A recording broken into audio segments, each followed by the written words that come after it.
si Direk magsisimula ng gagawa ng gambol. Kasi ganyan na po yung mga kamatis ko. Ganito po, bukusan mo.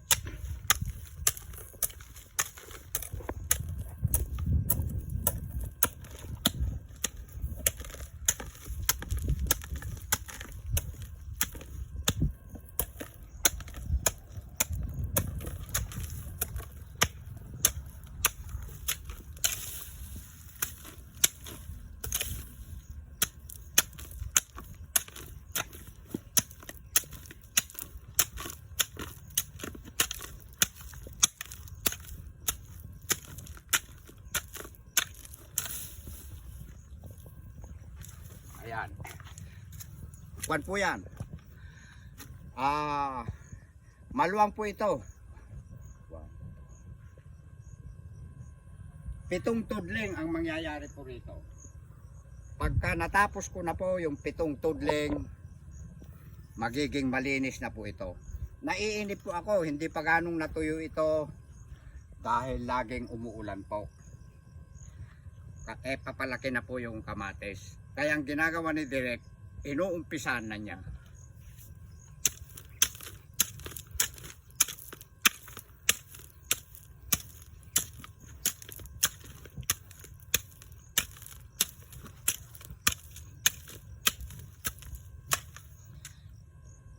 Pagkatapos po, itong aking cameraman, meron po silang pupuntahan.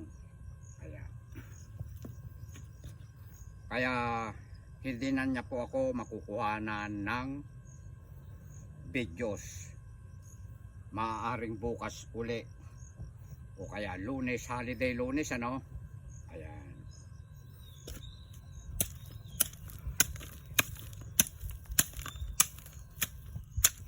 Siya nga po pala yung mga nagko-comment po ng mga ating mga followers na ang dapat gamitin mower. Hindi po pwede ang mower. Hindi rin pwede po ang grass cutter.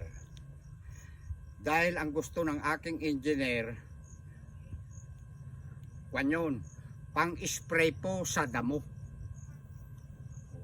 Alangan naman na kwan. Tuturuan mo ang iyong amo, di ba?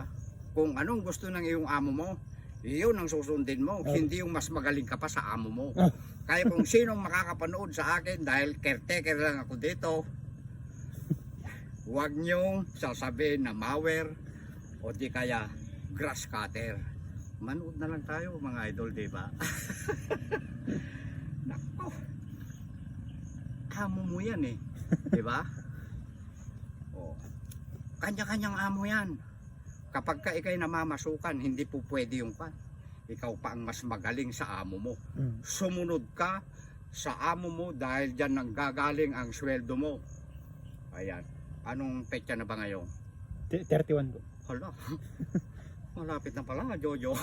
Mukha akong dalawin dito. May sahod na naman si Direk. Ayan. Ayan. Hindi ko po lupa ito. Caretaker ako. Sweldohan ako ni engineer. 4K isang buwan. Pero ang mga pananim ko naman, sarili ko.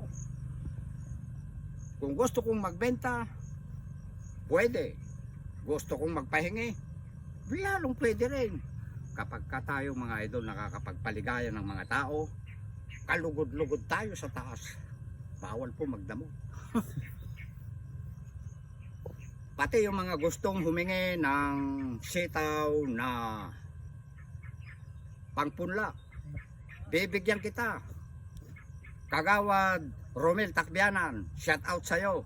At ganun din po kay Kapitan, shout out sa'yo, sa inyo. Hihintayin ko kayo dahil nakikape ako kahapon kila Kagawad or Konsyal Romel Cerveza Takbianan. Ayan. Palakpakan natin si Kapitan at saka ang lahat ng kanyang mga kasamahan. Isama mo direct si Larry Nario. Yeah. At shout out din sa mga kasamahan ni Libita Nario sa Cabanatuan City na mga naggagandahang dilag at pati yung mga followers ko, viewers ko. Magagandang dilag kayo. I love you all. Ikat mo na, direct.